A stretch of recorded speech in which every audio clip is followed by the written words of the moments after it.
Bienvenidos a un nuevo capítulo de nuestro podcast Ideas e Innovación.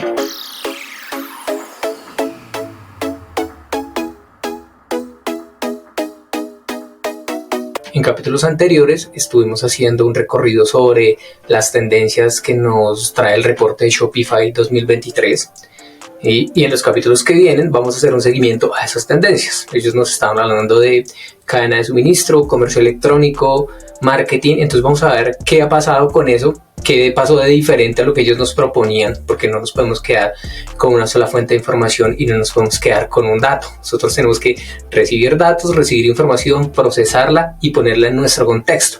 Hablando de contexto, hicimos un contexto para el tema del emprendimiento en Bogotá.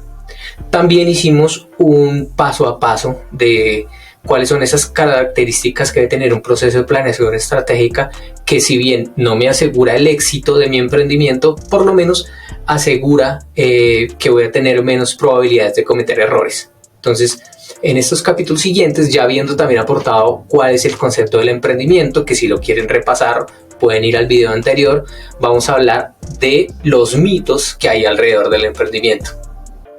El primero de los mitos del que les quiero hablar, y no es que haya un ranking, no es que haya una cantidad determinada de mitos alrededor del emprendimiento, hay muchísimos, hay algunos que ustedes van a descubrir a medida que implementan sus emprendimientos o que conocen porque ya son emprendedores o que los leyeron, entonces seguramente se me van a pasar muchos.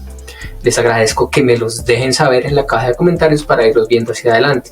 El primero es que la gente tiende a pensar que el emprender trae éxito inmediato, que no voy a tener jefes, que no voy a tener horarios y que el éxito se da de un momento a otro.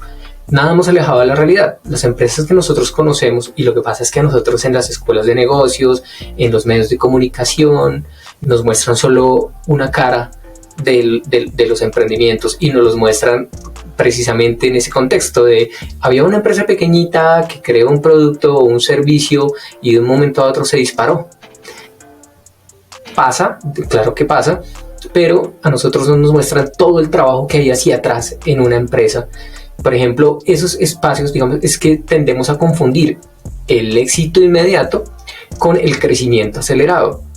El éxito inmediato es lo que nosotros vemos, lo que percibimos, que vimos en una empresa pequeña, de un momento a otro llegó capital, creció, pero esos procesos de crecimiento desproporcionados se dan específicamente por confianza. ¿Esa confianza de dónde viene? De los inversionistas. Los inversionistas sí se preocupan por conocer la empresa hacia atrás, por saber cómo se consolidaron esos proyectos, cómo se construyeron esos productos, cómo se fueron perfeccionando los equipos de trabajo. Conocen todo lo que hay hacia atrás de ese esfuerzo. Nosotros vemos el punto de inflexión donde llega la inversión económica y de ahí para allá se ven crecimientos acelerados. Por eso nosotros vemos que Rappi de un momento a otro se convirtió en una startup colombiana al primer unicornio colombiano que valía más de $1.000 millones. Entonces, a nosotros ojalá nos pase en algún momento, pero si no nos pasa, no nos preocupemos. El éxito en los emprendimientos no es inmediato. Cuando nosotros percibimos éxito inmediato, estamos desconociendo todo el trabajo que hay atrás en un proceso de emprendimiento. Un segundo punto es la financiación, que no puedo empezar mi emprendimiento porque no tengo 1 millón, 10 millones o 100 millones de pesos. Antes de determinar y volver una limitante la cantidad de plata o de dinero que necesito para poder ejecutar mi proyecto, lo importante es hacer un plan, saber cuántos recursos necesito en un periodo de tiempo, porque puede que yo haya consolidado mis gastos y diga, sí, para ejecutar mi proyecto durante un año necesito 20 millones de pesos, pero es claro que no voy a necesitar los 20 millones desde el inicio del proyecto. Entonces, lo más importante antes de volver el dinero una limitante es tener claro ese plan y saber en qué momento del tiempo, en qué momento del proyecto voy necesitando esos flujos de dinero. Una vez tengo el plan, puedo ir a buscar los recursos con socios, amigos, inversionistas y también con fuentes de financiación pública. Hay en Bogotá un plan muy bueno que se llama Bogotá Local, porque le ayuda a los emprendedores a identificar la vocación de la localidad, los lleva a través de un proceso a la construcción de ese plan para definir cuál es la cantidad de recursos que necesita ese emprendedor, y muchas veces les entrega capital semilla. Así como hay programas distritales, y yo lo conozco, el de Bogotá, habrá también en otras ciudades, también hay programas nacionales como Impulsa, Bancoldex, Ruta N. Hay muchas fuentes de financiación para los proyectos. Entonces, antes de volver una limitante la gestión de los recursos, tengo que tener claro cuál es el plan de gasto de esos recursos. El tercer mito, el que les quiero hablar, es que hay niveles de formación específicos para emprender o edades específicas para emprender. Un emprendimiento funciona por diferentes tipos de situaciones, por diferentes condiciones de mercado, por cómo se concibe la idea, por cómo se ejecuta la idea. La ejecución es muy importante. Yo puedo tener un plan perfecto, divino, bien hecho, estudiado, analizado desde varios lados, pero si yo no lo ejecuto con maestría, de nada me sirvió haber hecho un plan tan bueno. Entonces, hay un documento, Bloomberg en línea, tiene un reporte sobre las condiciones académicas de las personas que inician startups en Colombia. Se los voy a dejar en la descripción del video para que puedan acceder a él.